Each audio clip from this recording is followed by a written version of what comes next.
Merci, docteur. Alors, vous êtes docteur Ouattara de la FAO. Est-ce que vous pouvez nous dire deux mots sur la FAO? C'est quoi la FAO?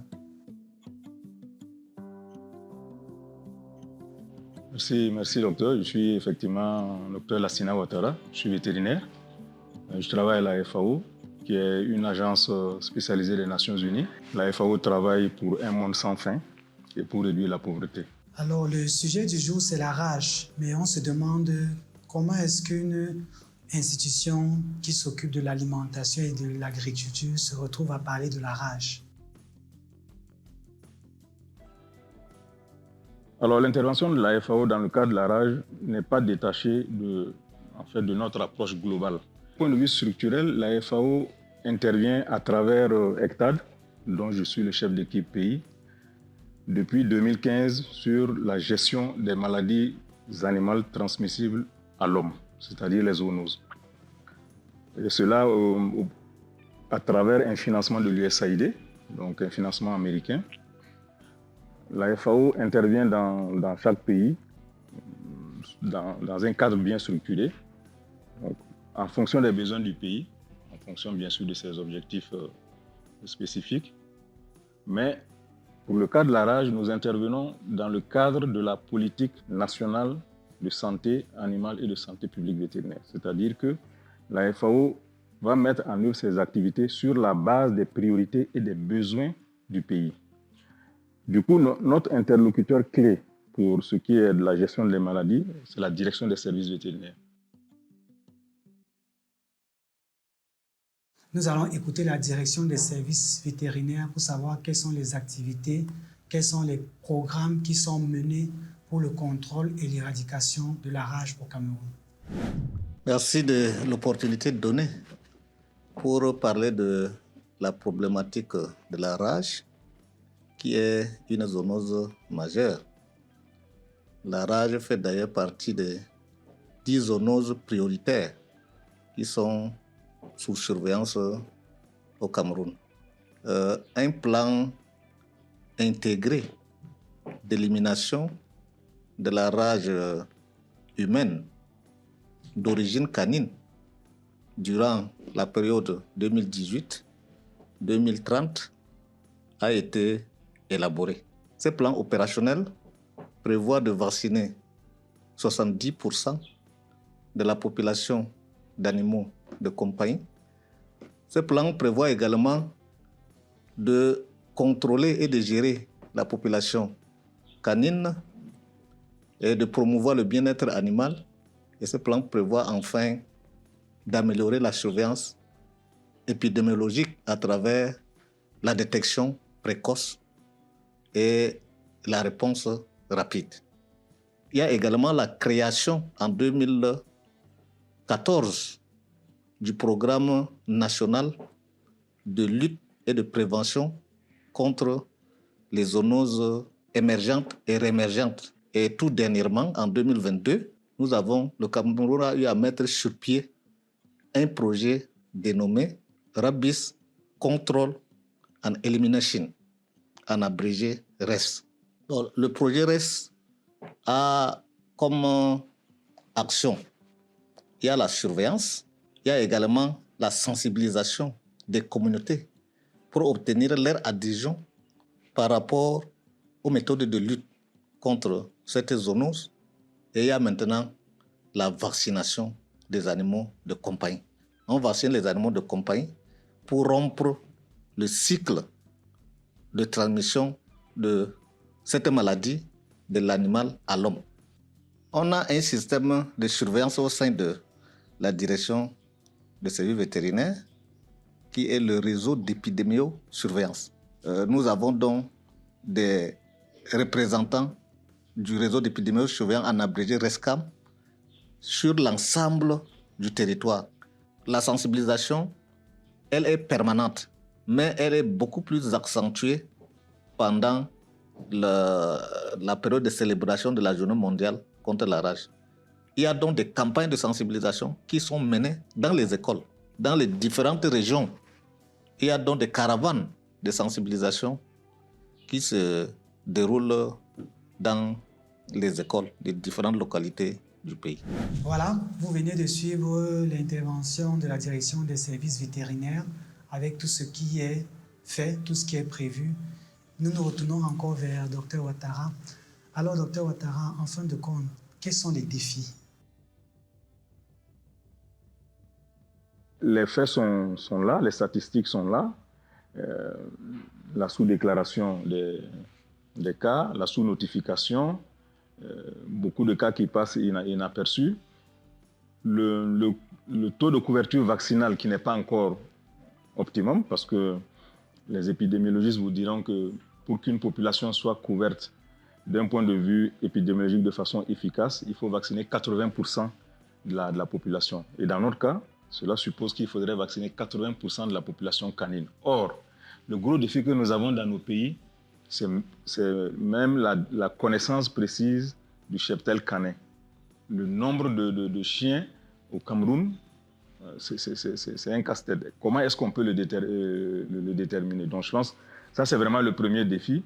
Pour dire, si aujourd'hui nous avons des vaccins pour vacciner 80%, il faut qu'on sache vraiment le dénominateur. 80% de combien de chiens? Je pense que ça, c'est le premier défi. Le deuxième défi, c'est qu'il y a beaucoup de pesanteurs socioculturels. Nous sommes dans un environnement où, très souvent, même les intellectuels n'appréhendent pas beaucoup d'aspects et beaucoup de gestes simples et efficaces pour lutter contre la maladie. Et c'est pour cela, tout à l'heure, nous avons évoqué le rôle de la communauté en tant que premier garant de cette lutte-là. Plus la communauté aura le réflexe d'appliquer les premiers gestes, le premier réflexe de vacciner les animaux, le premier réflexe de conduire les enfants lorsqu'ils sont mordus dans les centres de santé, de contacter les vétérinaires pour mettre les chiens en observation, on y arrivera. Donc, vous voyez que l'un dans l'autre, ces deux éléments sont conditionnés par le problème de ressources. Il faut des ressources pour faire le dénombrement des chiens, il faut des ressources pour la vaccination, il faut des ressources pour former les techniciens, il faut des ressources pour le laboratoire, pour le diagnostic. Dans nos conditions, les pays africains, bien entendu, les ressources sont limitées et il y a des priorités. Je ne dis pas que la rage n'est pas une priorité, c'est une priorité qui, quelquefois, passe au second plan parce que les décideurs vous diront on a d'abord un problème de famine, on a d'abord un problème de santé, encore que la rage fait partie de ces problèmes-là. Donc, autant de défis qui nous amènent aujourd'hui à faire une analyse critique des interventions, aussi bien au niveau mondial, africain que pays, pour voir comment est-ce qu'on peut arriver, dans 5 ans, à nous rapprocher de cet objectif-là. Parce qu'à mon humble avis, à l'horizon 2030, nous n'aurons pas éradiqué la rage. Est-ce qu'il y a un message clé que vous voulez passer, avec lequel vous voulez qu'on rentre sur tout ce qui a été dit depuis le début de ces interventions concernant l'épidémiologie, les manifestations, les différents acteurs, les goulots d'étranglement? Est-ce qu'il y a des messages clés que vous voulez faire passer en tant qu'institution ressource? Tout est rage, rien n'est rage. Ça veut dire simplement que face à un animal qui est susceptible de transmettre la rage, il faut être toujours vigilant. Parce que, qu'il soit vacciné, non vacciné, en tout cas, nous sommes dans un contexte épidémiologique qui appelle à la prudence. Donc, chaque propriétaire de chien doit connaître son animal, il doit bien le suivre, voir les changements, les modifications et tout. Donc, ça, c'est vraiment le premier message clé que je souhaiterais passer. Le deuxième message clé, c'est que la lutte contre la rage, la prévention et l'éradication sont une affaire de tout le monde. Ce n'est pas l'affaire des décideurs, du gouvernement, ce n'est pas l'affaire des médecins, ce n'est pas l'affaire du vétérinaire, ce n'est pas l'affaire du maire, je pense que c'est l'affaire de tout le monde. Donc, l'affaire de tout le monde parce que, de façon triviale, on dit les maladies naissent dans les communautés et meurent dans les communautés. Donc, la communauté dans laquelle nous vivons, chacun de nous doit être un ambassadeur pour dire ce qu'il sait de la rage.